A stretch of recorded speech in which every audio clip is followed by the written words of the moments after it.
శాంతి మరియు సబితా ఇద్దరూ వేరే వేరే ఇళ్లలో పనిచేస్తూ ఉంటారు. రోజు ఇద్దరూ కలిసే పనికెళ్లేవారు. ఈరోజు లేట్ అయింది. అమ్మగారు త్వరగా రమ్మన్నారు. నిన్న క్రిస్మస్ పార్టీ అయింది. ఇంటికి చాలా మంది చుట్టాలొచ్చారు. ఇల్లంతా శుభ్రం చేయాలని అమ్మగారు త్వరగా రమ్మన్నారు. అరే, ఈ డబ్బు గల వాళ్ళంతా ఏదో ఒక వంకతో పార్టీలు చేసుకుంటూనే ఉంటారు. అస్తమానం ఆ పార్టీ ఈ పార్టీ అని. ఇప్పుడు నిన్ననే క్రిస్మస్ పార్టీ అయింది. ఇక చూడు, న్యూ ఇయర్ పార్టీకి రెడీ అయిపోతారు. పనంతా మననెత్తి మీదే పడుతుంది. కానీ మనలాంటి పేదవాళ్లకి ఏ పార్టీలు ఉండవు. మనకి కొత్త సంవత్సరం లేదు, ఏదీ లేదు, రోజూ పనే.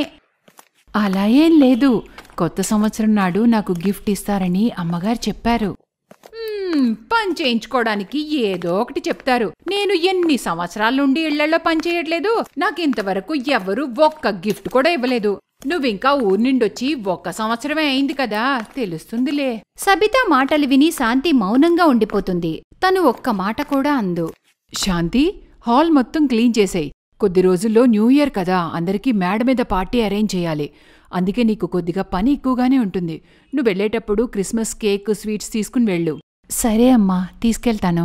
సాయంత్రం శాంతి క్రిస్మస్ కేక్ మరియు స్వీట్స్ తీసుకుని ఇంటికెళ్తుంది. దారిలో సబితా కలిసి, మిగిలినవన్నీ ఇచ్చి పంపించారా? నేను నీకు ముందే చెప్పాను, మనకి ఏ గౌరవం లేదని. మిగిలినవన్నీ ఇస్తారు. ఆ చుట్టాలు తినగా మిగిలినవన్నీ నీకిచ్చి పంపించుంటది. లేదు లేదు, అమ్మగారు నా కోసం ఇవి సెపరేట్గా పెట్టారు. అవునా? నా మాటలో నమ్మవులే. ఇంకేం పెడతారు? మిగిలినవే ఇచ్చుంటారు. మా మేడం కూడా అలానే చేస్తుంది. ఇటు చూడు, నిన్న మిగిలిన పప్పు కూర ఇచ్చింది. కానీ నేనిది అస్సలు తిన్ను. దారిలో ఎక్కడైనా పడేసిపోతా. సబితా, అది తప్పు కదా. నీకు తినడం ఇష్టం లేకపోతే ఎందుకు తీసుకుంటావు? వద్దని చెప్పొచ్చు కదా. అలా పడేయడం తప్పు శాంతి. సబితా ముఖం చిట్లించుకుని పప్పు కూర అక్కడే పడేస్తుంది. కాని శాంతి ఏమీ అనదు. తను సామాన్లు తీసుకుని ఇంటికొచ్చేస్తుంది. తన పిల్లలు కేక్, స్వీట్సు అన్నీ చూసి చాలా సంతోషపడతారు. అమ్మా, ఈ కేక్ చాలా బాగుంది. ఈ స్ప్రింగ్ రోల్స్ చాలా బాగున్నాయమ్మా. నూడిల్స్ కూడా నేనివి బజార్లో చూశానమ్మా. బర్గర్ కూడా ఇవ్వమ్మా. ఇప్పుడే ఇస్తాను నానా. మీరు కూడా తినండి. అమ్మగారు చాలా ఇచ్చారు మనకి. శాంతి, మీ అమ్మగారు చాలా మంచిది. అందుకే క్రిస్మస్కి కొన్నవన్నీ నీకిచ్చి పంపించింది. అవునండి, ఆమె చాలా మంచిది. కానీ సబిత ఈ పని చేస్తూ సంతోషంగా ఉండదు. అది ఎప్పుడు చూసినా వాళ్ళ మేడంని తిడుతూనే ఉంటుంది. అయినా నేను ఎంతని చెప్పను? చూడు శాంతి, అర్థం చేసుకున్న వాళ్ళకి చెప్పొచ్చు, కానీ తనకి చెప్పలేం. అందుకే నువ్వు నీ పని మీదే ధ్యాస పెట్టు. నువ్వు సబితా మాటల్ని అస్సలు పట్టించుకోకు. నేను తన మాటలు పట్టించుకోనండి. రేపు అమ్మగారు త్వరగా రమ్మన్నారు. న్యూ ఇయర్ పార్టీకి అంతా శుభ్రం చేసే పనుందన్నారండి. మర్నాడు శాంతి పనికి వెళ్తుంది. కాని ఆ రోజు సబితా తనతో వెళ్లదు. ఆమె ఇంట్లోనే ఉంటుంది. సాయంత్రం పనంతా అయ్యాక శాంతి సబితా ఇంటికి వెళ్ళి, ఏమైంది సబితా? ఈరోజు నువ్వు పనికెళ్లలేదా? ఒంట్లో బానే ఉందా? నా ఒంట్లో బానే ఉంది. కానీ నాకు బాలేదని అబద్ధం చెప్పాను.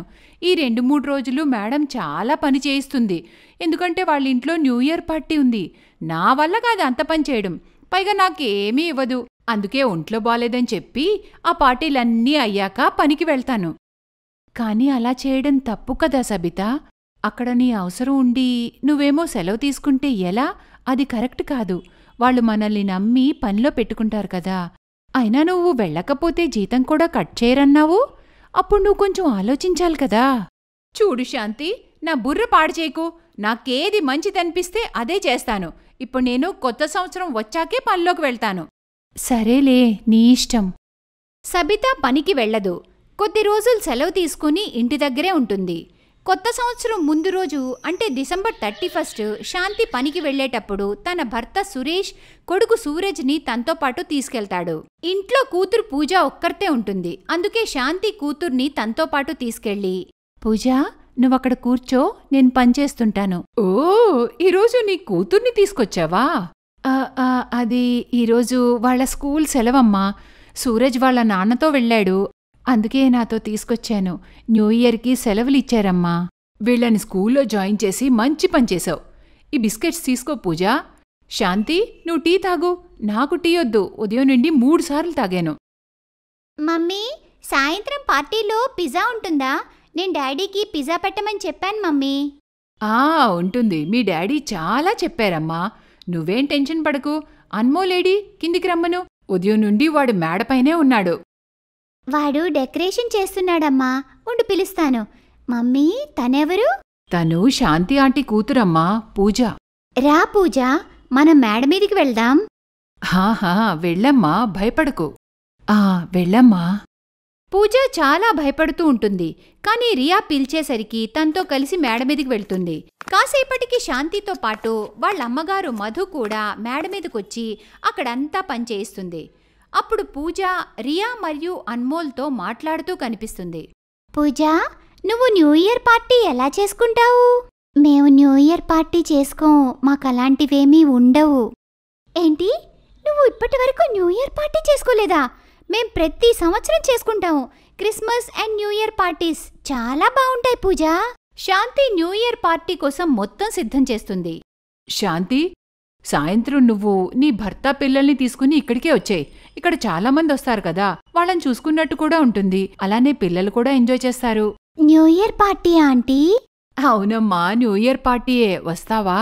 ఆంటీ, నేను తప్పకుండా వస్తాను. పూజ చాలా సంబరపడుతుంది. తన ముఖంలో సంతోషాన్ని చూసి శాంతి చాలా ఆనందపడుతుంది. ఇంటికెళ్ళాక పూజ అందరికీ చెప్తుంది సాయంత్రం న్యూ ఇయర్ పార్టీకి వెళ్లాలని. ఆ సంగతి సబితకు కూడా తెలుస్తుంది. తను ఆశ్చర్యపోతుంది. శాంతి తన భర్త పిల్లలతో కలిసి వెళ్తుంటే దారిలో సబిత కలిసి, మేడం నిన్ను న్యూ ఇయర్ పార్టీకి పిలిచిందంటే నేను నమ్మలేకపోతున్నాను. అవును సబిత, అమ్మగారు చాలా మంచిది. ఆమె నన్ను, నా కుటుంబాన్ని న్యూ ఇయర్ పార్టీకి నిజంగా పిలిచింది. సరేలే, మేం బయలుదేరుతాం, మాకు లేట్ అవుతుంది. సబిత మౌనంగా ఉండిపోతుంది. ఎందుకంటే ఏమనాలో తనకే అర్థం కాలేదు. అందరూ కలిసి మేడం మధు ఇంటికి వెళ్తారు. శాంతి కూతురు కొడుకు రియా మరియు అన్మోల్తో కలిసి ఆడుకుంటూ పార్టీని ఎంజాయ్ చేస్తుంటారు. మేడం మరియు ఆమె భర్త పిల్లల్ని అస్సలేమీ అనరు. వాళ్ళు పిల్లల్ని ఆడుకొనిచ్చి అన్నీ తినమంటారు. శాంతి ఇంటికెళ్లేటప్పుడు తనకి మంచి మంచి రగ్గులు మరియు పిల్లలకి కొత్త బట్టలు ఇచ్చి పంపిస్తారు. ఇదంతా మేడం మధు మంచితనం వలన. శాంతి పిల్లలకి ఇప్పటి వరకు న్యూ ఇయర్ పార్టీ అంటేనే తెలీదు. కానీ ఈరోజు వాళ్ళు కూడా న్యూ ఇయర్ పార్టీని బాగా ఎంజాయ్ చేస్తారు.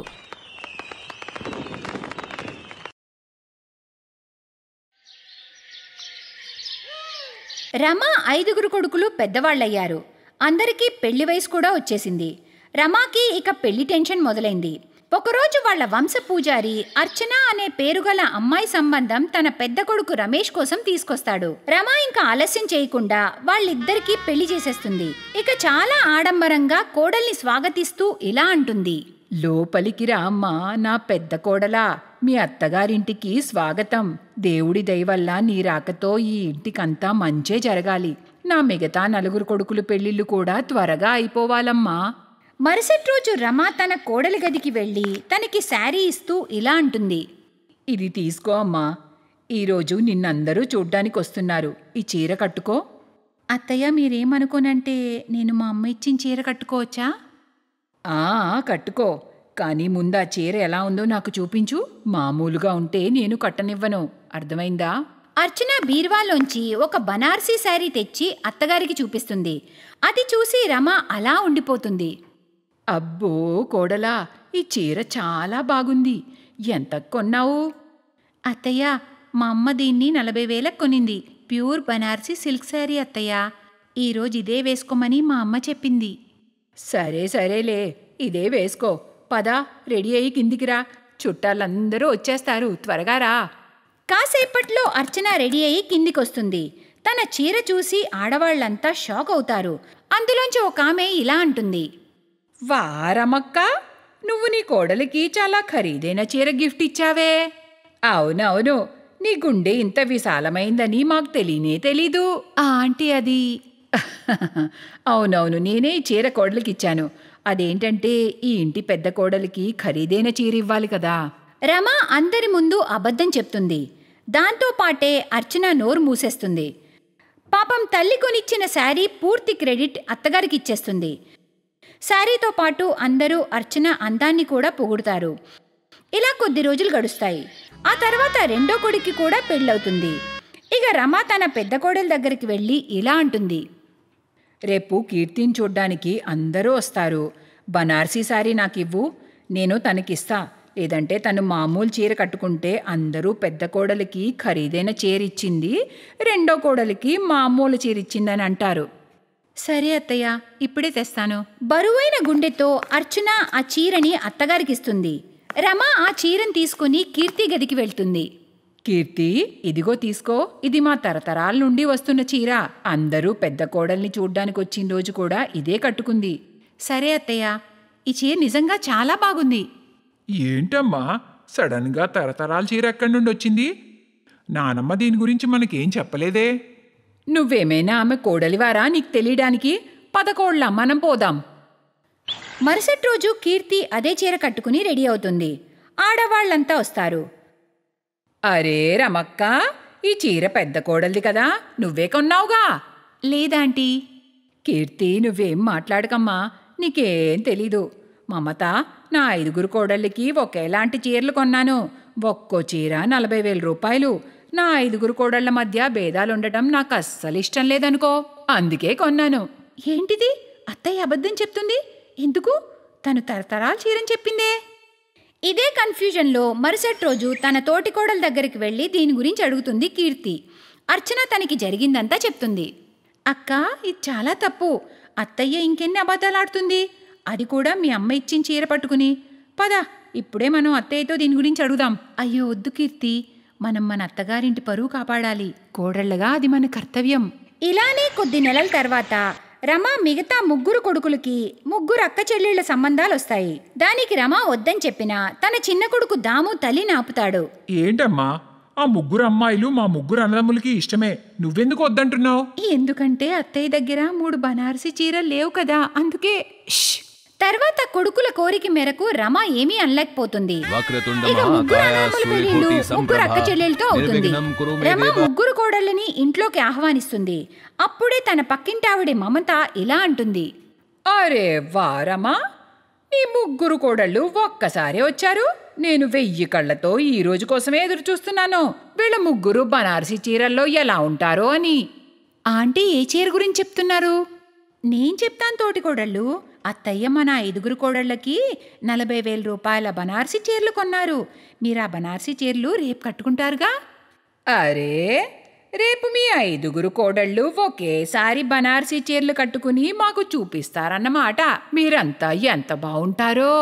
వా ఆంటీ, ఇది మంచి ఐడియా. కీర్తి, నీకంతా తెలిసి కూడా ఎందుకలా మాట్లాడుతున్నావు? ఎందుకంటే ఏదో ఒక రోజు అబద్ధం బయట పడాల్సిందేగా. జీ మమత అస్సలు నన్ను వదలదు. అయినా తప్పంతా నాదే. నా కోడలి చీరని నేనిచ్చినట్టు చెప్పాను, నాకే శిక్ష పడాల్సిందే. మరుసటి రోజు కోడళ్ళంతా అత్తయ్య చీరలిస్తుందని వెయిట్ చేస్తూ ఉంటారు. అప్పుడే రమ వాళ్ళ దగ్గరకొచ్చి, అర్చన, నన్ను క్షమించమ్మా. నేను ఒక్క అబద్ధం దాచడానికి ఎన్ని అబద్ధాలు ఆడానో. తప్పైపోయిందమ్మా. మీ అమ్మ ఇచ్చిన చీరని నేనిచ్చినట్టు చెప్పాను. కానీ నిజం చెప్పాలంటే నా దగ్గర అంత డబ్బు లేదు మీ 5 కొత్త చీరలు కొనడానికి. ఏం పర్వాలేదు అత్తయ్య. ఏంటమ్మా? అర్చన అక్క నిన్నే మాకు నిజం చెప్పేసింది అత్తయ్య. మా భర్తలు మా కోసం అర్చన అక్క చీరల్లాంటి చీరలు తెచ్చిచ్చారు. అవునత్తయ్య, ఇక మీరందరి ముందు తల ఉంచుకోవాల్సిన అవసరమే లేదు. అవునవును, ఇక ఇప్పుడు మీ 5 కోడళ్ళు ఒకేసారి బనారసి చీరల్లో కనిపిస్తారత్తయ్య. తన కోడళ్ల తెలివిని చూసి రమ చాలా ఆనందపడుతుంది. ఇక తన తప్పు తెలుసుకుని ఇంకెప్పుడు అబద్ధం చెప్పకూడదని ఒట్టేసుకుంటుంది.